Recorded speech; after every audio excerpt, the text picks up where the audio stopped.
c'était hyper dur. Très très dur. Salut à tous, aujourd'hui on se retrouve pour faire le débrief de cette très belle victoire. En tout cas, je suis neutre un peu sur cette victoire là parce qu'en tout cas il y a beaucoup de choses à dire de négatif et de positif. Mais bref, qui concerne le match amical entre le Maroc, mon pays, et la Tunisie. En tout cas c'était un derby maghrébin pour un match amical. En fait c'était pour se préparer bien sûr à la CAN 2025. Il y a des choses positives à dire, quelques choses négatives aussi, parce que voilà, c'était très très compliqué. On le sait tous, la Tunisie, c'est une équipe qui est très très redoutable à jouer, surtout pour le Maroc, hein, surtout vraiment dans les dernières années. Donc c'est là où vraiment il fallait fallait vraiment jouer ce genre d'équipe là pour voir est-ce que voilà, les hommes de Regragui sont capables de pouvoir s'en sortir face à des équipes là qui jouent beaucoup bloc bas, comme le cas de la Tunisie. On l'a vu la dernière fois face au Niger ou face à la Tanzanie aussi, c'était compliqué des fois de s'imposer, surtout en première mi-temps là. Parfois il fallait toujours attendre jusqu'en deuxième mi-temps pour le faire, mais peu importe, on va parler de ce match tout de suite. Mais avant de commencer, n'hésitez pas à vous abonner, liker, commenter, ça fait toujours un très grand plaisir de vous avoir dans mes vidéos. Juste avant de poursuivre, je tiens juste aussi à vous dire Aïd Moubarak, Saïd à vous tous. Donc j'espère que vous avez eu en tout cas une très très belle journée. En tout cas, contrairement à moi, hein, vu que malheureusement j'ai dû souffrir aujourd'hui. Mais bref, j'espère que pour vous, au moins de votre côté, j'espère que vous avez eu une très très belle journée aussi. Donc bien évidemment, Aïd Moubarak. Donc bien évidemment, je vous le souhaite bien sûr à tous les musulmans qui me suivent ou à tous les musulmans en général. Donc bien sûr, c'est surtout pour ça, j'espère surtout que vous avez surtout passé des bonnes journées avec votre famille et tout, et que surtout vous avez bien pu voilà, aimer regarder ce match là. Mais là c'est parti, rentrons dans cette rencontre. Et là en tout cas, faut le dire, parce que là, dans la composition, elle n'était pas si bonne que ça. Alors oui, je sais, voilà, il n'y a pas de bon. Il n'y avait pas de nos top joueurs, comme exemple Abdessamad El Zelzouli, aussi bien sûr Ayoub, non Ayoub Kavi, ce que je raconte, il était là. Il n'y avait pas El Zelzouli, exemple, il n'y avait pas Brahim Diaz, il n'y avait pas Brahim Diaz, il n'y avait pas Aguerd, il n'y avait pas Mzraoui, etc. Voilà, il n'y avait même pas Abkar aussi qui venait à peine de se blesser, mais bref. En tout cas, une grande partie de l'équipe était absente. Et là aujourd'hui, on a vu une charnière centrale.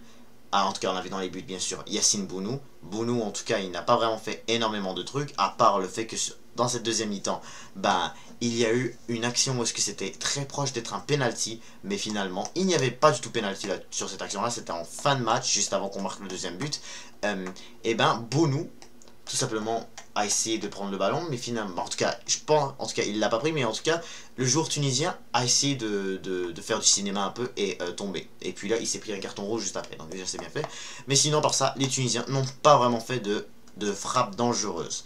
Donc c'est déjà très très bien. Faut le dire que dans les stats, le Maroc a bien dominé, hein, 16 tirs contre 4 dans toute la rencontre. Plus voilà, il y a eu plus de tirs cadrés. Les Tunisiens n'ont eu qu'un seul, mais il a été vite bloqué par Soufiane Amrabat. Aussi, côté... sinon, bien sûr, les fautes, les Tunisiens, par contre, ils en ont fait beaucoup plus. Donc, vraiment, ils ont beaucoup joué violent. En tout cas, ça, c'est clair. Et le fait qu'ils aient eu un carton rouge, c'est en fait sur du cinéma. Donc, déjà, c'est drôle. Mais en tout cas, c'est pour vous dire que, comme quoi, Bounou n'a pas du tout fait grand-chose. Voilà, c'est que les Tunisiens, en termes de attaque et tout, c'était pas vraiment si dangereux que ça. Hein. Ça a fait quand même des bonnes actions, surtout vraiment qu'il y a des joueurs qui m'ont beaucoup impressionné, comme celui qui avait leurs longs cheveux, je crois que c'était Sessi si je me trompe pas. Sinon il y avait bien sûr Ben Slimane qui était pas très mauvais pour la Tunisie aussi. Mais en tout cas, on sait tous que jouer la Tunisie, la Tunisie reste toujours une belle équipe. Je sais des fois c'est très très dur de les affronter. En tout cas c'est leur pire équipe en tout cas. Ça il faut le mentionner. Hein. C'est leur pire équipe, c'est leur pire période en tout cas. Après avoir changé d'entraîneur beaucoup récemment. C'est comme Chelsea en fait. C'est comme Chelsea récemment. Mais bref là, faut pas comparer ça tel quel. Mais les Tunisiens en tout cas, ils sont dans une situation difficile actuellement. Voilà, ça gagne des fois. Mais certaines fois ça fait des mauvais matchs et ça peut perdre, ça peut faire égalité contre n'importe qui. Donc voilà, cette équipe de Tunisie, elle peut être très très prenable, quelque chose qu'on a pu réussir à le faire, mais de justesse. Mais en charnière centrale, on avait Naïef Aguerd qui était absent, comme je l'ai mentionné.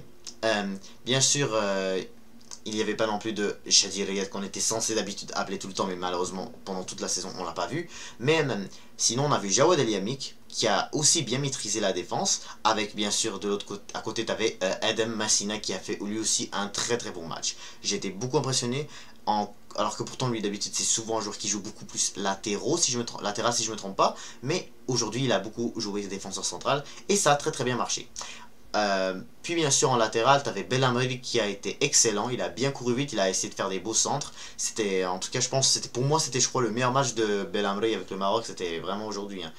Il m'a beaucoup impressionné, il a très très bien remplacé même Noussair Mazraoui, parce que d'habitude Mazraoui est un joueur très très important pour le Maroc, mais là Belhamri il a très très bien remplacé. Et bien évidemment nous avons sur le côté droit notre fameux Achraf Hakimi, notre champion d'Europe, qui a réussi à marquer le but de la victoire, qui a le but de la victoire pour s'imposer 1-0 en tout cas, pour mettre le premier but 1-0.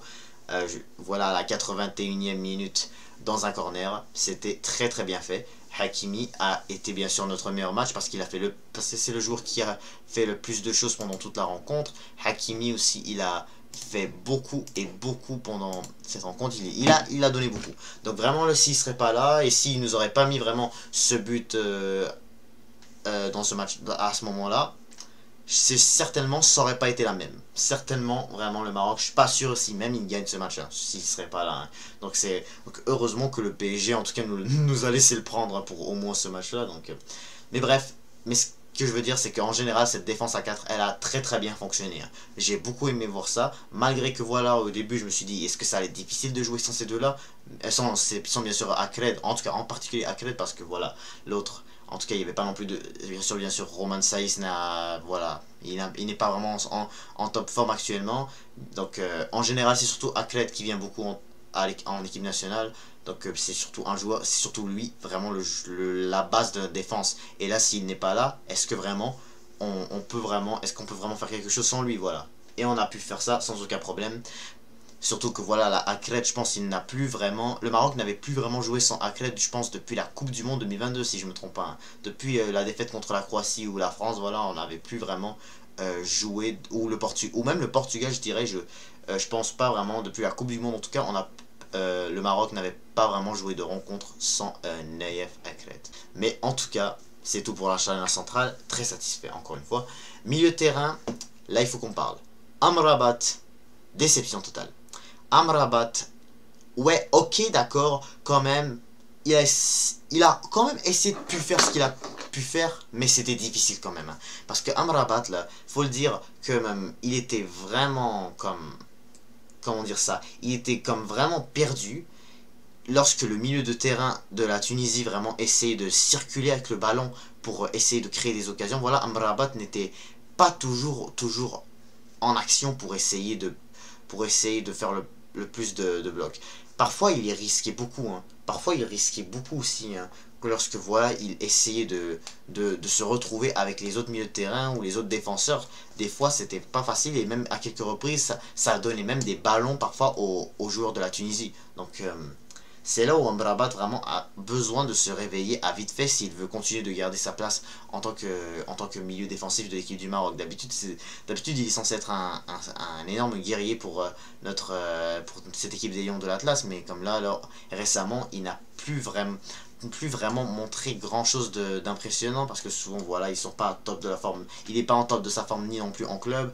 Après voilà ce parcours catastrophique comme un livre, je pense qu'il aurait dû rester toute sa vie à Fiorentina, il aurait juste jamais dû partir de là, hein. C'était un joueur très important bien sûr pour ce club là. Donc, en tout cas Soufiane Amrabat aujourd'hui c'était nul, Azdin Ounahi c'était excellent, Khennous il a essayé de son mieux, c'était difficile un peu aujourd'hui mais en tout cas c'était pas non plus un mauvais match de la part de Bilal Khennous.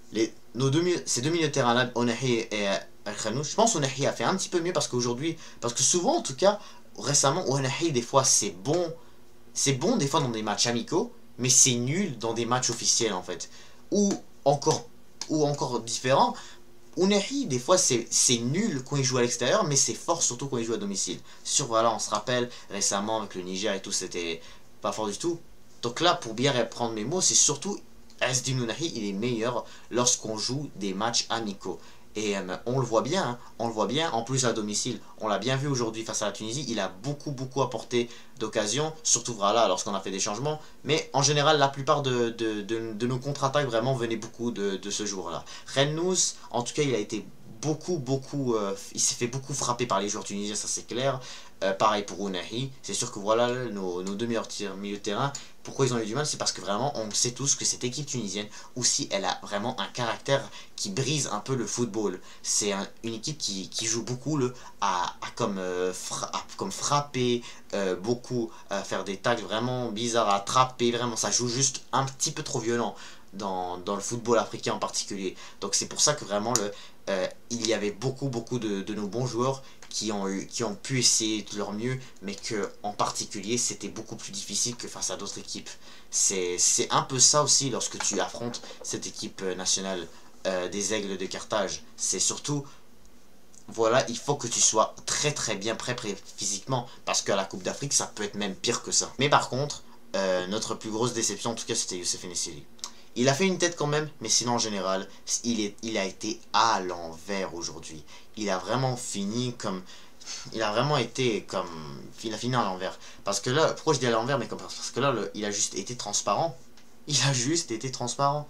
Il a fait vraiment il a fait vraiment quoi d'intéressant dans ce match-là. Cette tête ne veut rien dire, là. Qu'est-ce qu'il a fait là, après d'une très belle passe de Hakimi, mais Enesiri, vraiment, il a juste été transparent. Lorsqu'on a vu vraiment l'entrée de Ayoub El Kaabi et de Soufiane Rahimi, ça a changé beaucoup plus le match. D'habitude, et bien sûr, Ben Sril aussi, c'était encore pire même. Ben Sril, oui, d'accord, il s'est fait beaucoup taper lui aussi, pareil, par les Tunisiens, mais parfois, il a fait aussi beaucoup de choses un peu ridicules qui a gâché vraiment des buts au Maroc, dont en particulier cette grosse occasion, cette grosse perte de balle de la Tunisie. Et là tu avais Ben Sril qui avait la chance de donner le ballon à Ismail Saibari qui était bien tout seul devant les buts, mais finalement il a cru pouvoir le dribbler le défenseur tunisien, et donc là il a dû la manquer. Donc franchement Ben Sril vraiment il faisait pas mal, un petit peu trop dribblé, mais voilà, il a pu quand même donner cette passe à Hakimi après. Parce que d'habitude ses corners sont quand même bien, la vérité, de la part de ce joueur de l'AS Monaco, mais faut le dire que même qu'aujourd'hui Ben Srif, c'était vraiment pas, je pense que c'était même son pire match avec le Maroc de Regragui, hein. Avec bien sûr celui du Niger qui lui aussi il n'était pas exceptionnel, mais il y avait beaucoup de matchs aussi dans les qualifs à la CAN où est-ce que vraiment le Maroc a été beaucoup plus top que ça. C'est drôle, hein. Faut le dire que c'est drôle en parlant de ça. Des fois, quand on voit juste le Maroc, comment ils ont joué dans les qualifs à la Coupe du Monde, c'est pas du tout le même que ce qu'on voit vraiment dans les qualifs à la CAN, mais c'est pas les mêmes qu'on voit à ce qu'on voit avec les qualifs à la Coupe du Monde, ou les qualifs, ou juste voilà, aujourd'hui avec la Tunisie, c'était vraiment pas le même. Des fois, on s'attend tous à ce que le Maroc fasse pareil que ces matchs-là avec le Gabon, avec le Centrafrique, mais là vraiment ce type d'adversaire est beaucoup plus différent, hein. Donc c'est peut-être ça l'affaire, hein. Et bien sûr, pour finir avec notre attaque, tu avais Ilyes Ben Sril, tu avais Youssef Enesiri et Ismail Saibari. Saibari, moitié-moitié je dirais, parce que de son côté il y avait Hakimi, on le sait tous. On l'a bien vu que Hakimi dans ce match au complet, il a eu il s'est fait beaucoup surveiller par en tout cas cette équipe tunisienne. C'est pour ça que vraiment on n'a pas vraiment vu énormément d'affaires de la part de Achraf Hakimi, malgré que c'était le joueur qui a fait le plus. Hakimi bien sûr, voilà, il a dû faire ce duo avec Saibari, vu que voilà, on n'avait pas vraiment d'autres ailiers à part de faire remonter quelqu'un d'autre qui joue pas au poste d'ailier, parce que là il manquait des Zelzouli, il manquait vraiment en particulier Brahim Diaz et Zelzouli qui sont vraiment nos deux milieux de terrain particuliers, en plus de James Dean Talbi qu'on n'a pas vraiment vu depuis qu'il a choisi le Maroc, quoi. Mais ce que je veux dire en tout cas, c'est que Saibari, d'habitude c'est un joueur qui est surtout d'habitude Saibari c'est surtout un joueur qui est très fort lorsqu'il joue remplaçant. On l'a bien vu face au Gabon, face à plusieurs équipes, lorsqu'il joue et bien sûr face au Niger encore plus, lorsqu'il commence sur le banc, lui et Khennou, souvent ça aide plus. Même si que vraiment je lui retire pas vraiment, je retire rien à Saibari bien sûr. Il a essayé lui aussi de son mieux exactement, mais sauf que voilà, là, parfois c'était difficile, parce que d'un côté aussi il faut le dire que la Tunisie, comme je l'ai dit au début, ça jouait beaucoup bloc bas, donc voilà, surtout voilà, lorsque en première mi-temps on essayait de beaucoup trouver des façons de pouvoir s'imposer, ça finissait par finissait par facilement perdre des ballons de son côté aussi. Donc C'est pour ça que vraiment, lui non plus, c'était pas vraiment un match top. Mais il faut qu'on parle des changements. J'ai déjà parlé de Soufiane Rahimi qui est rentré avec Ayoub El Kaabi qui a beaucoup aidé. Ayoub El Kaabi, Ayoub El Kaabi, vraiment, c'est un joueur qui court hyper vite. Il allait presque, il allait presque, en tout cas, il a fait une très très belle course qui a permis à Soufiane Rahimi de pouvoir marquer, mais malheureusement, Rahimi, il a raté cette occasion-là. Mais ça reste qu'il a bien joué. Ça reste qu'il a bien joué. Ces deux-là ont bien joué. Kaabi a bien sûr mis ce fameux but de dernière action dans ce dernier but de fin de match. Cette dernière frappe qui s'est jouée dans ce match-là. Très belle frappe de El Kaabi qui s'est mis, qui était en tout cas en plein dans les filets. Franchement, il a juste montré à Enesiri c'était quoi vraiment être un buteur. Pour de vrai.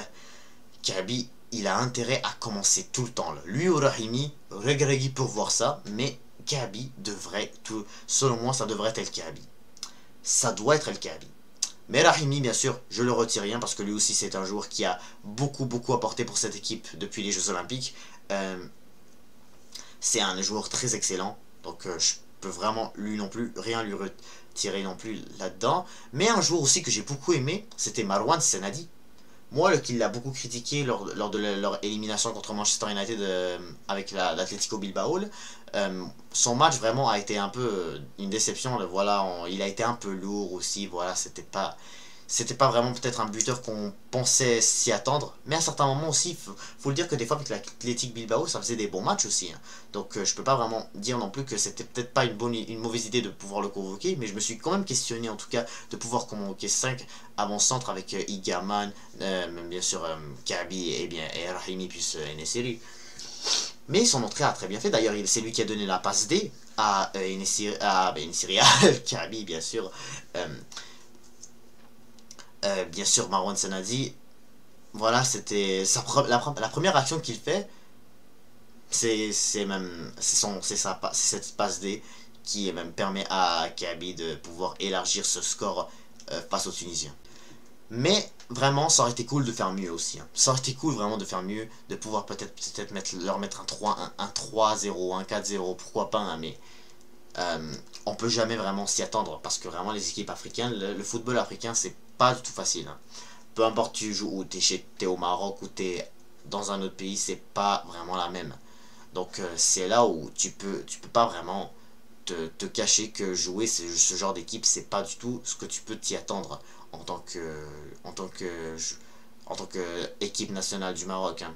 C'est là où vraiment il faut qu'on trouve une façon de s'améliorer. Je trouve que Sanadi, son caractère, a une chance, a une particularité énorme pour affronter ce genre d'équipe africaine. À peu près la même que Kaabi ou Igaman même. C'est pour ça vraiment que moi je suis dégoûté que Regragui ne fait pas du tout rentrer Igaman et qu'il insiste beaucoup sur Youssef Enesiri. Parce que là je reviens sur ce débat là. Enesiri, je pense qu'il doit arrêter d'être titulaire vraiment. Et doit donner sa place à Ayoub, et il doit vraiment faire que jouer, que ce soit Ayoub Kaabi ou Soufiane Rahimi, et peut-être faire rentrer des Igaman ou des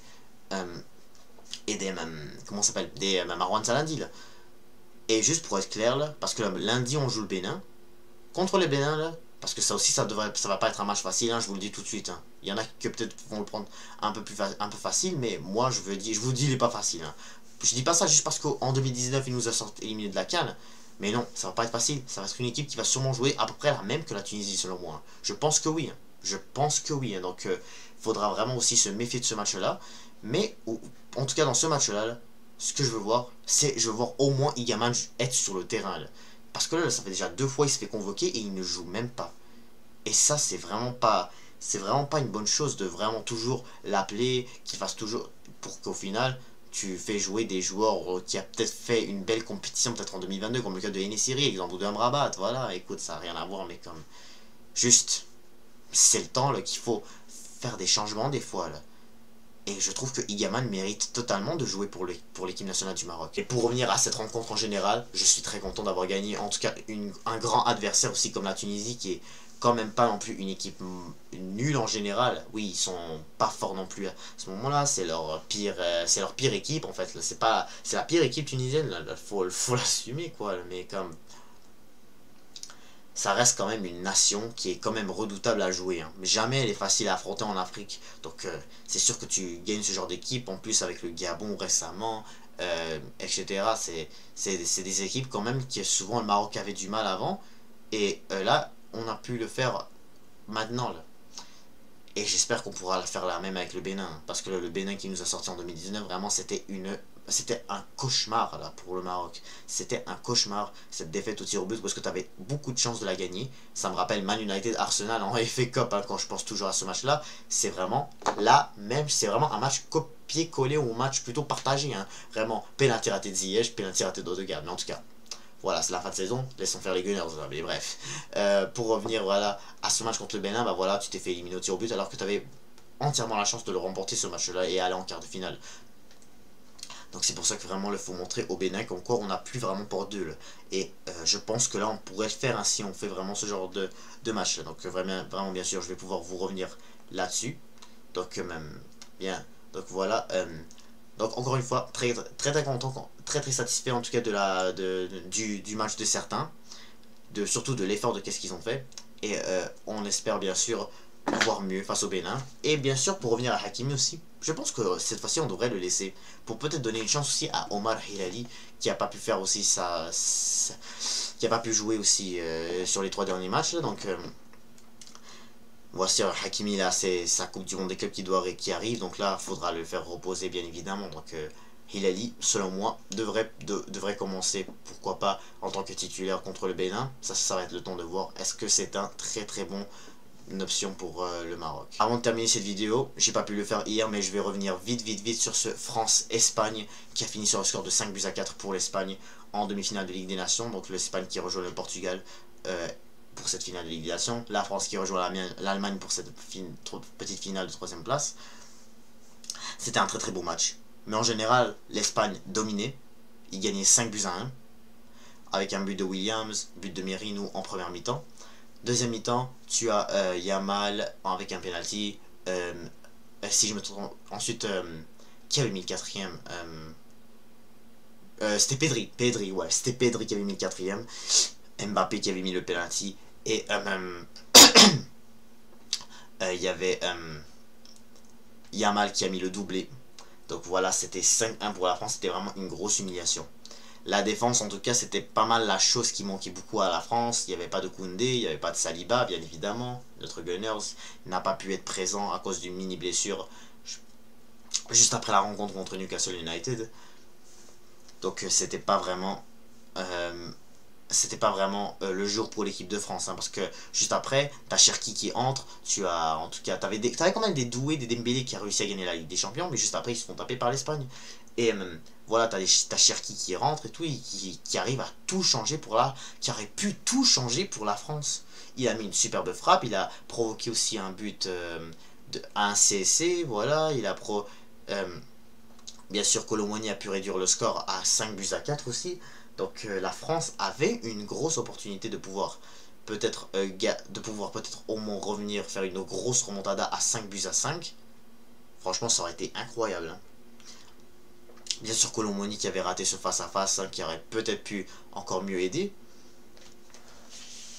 Mais, en tout cas, c'est dommage pour les hommes de Didier Deschamps. Mais je trouve toujours que selon moi, l'Espagne mérite un petit peu plus. Parce que là, je savais que ça allait être un top match. Je le savais. Donc, en tout cas, c'était juste pour revenir vite sur cette rencontre. Bien sûr, Yamal a été exceptionnel dans ce match-là. Voilà, les attaquants comme Dembélé, Doué, vraiment, on les a vus un mini peu, mais pas comme on l'attendait. Voilà, donc, bien sûr, la France ne mérite pas vraiment à 100% de se qualifier, mais elle ne méritait pas non plus à 100% de perdre aussi. Hein, donc, c'est ça où vraiment faut être objectif là-dessus. Donc voilà, je vais m'arrêter juste ici. Donc bien sûr, on va se retrouver demain pour prédire cette finale de Ligue des Nations entre l'Espagne et le Portugal. Donc, Inch'Allah, bien sûr, pour l'équipe nationale du Maroc, qu'on sera prêt pour jouer ce deuxième match contre le Bénin et que, bien sûr, on refasse pas vraiment, et qu'on fasse vraiment un meilleur match, bien sûr. Donc, très satisfait du match contre la Tunisie. Et là, bien sûr, on va se retrouver. Donc, encore une fois, on se retrouve prochainement pour d'autres prédictions. On va se retrouver, bien sûr, pour parler du Portugal, Espagne, Maroc, Bénin, etc. Bref, donc voilà, c'est la fin de ce débrief. N'hésitez pas à vous abonner, liker, commenter et je vous dis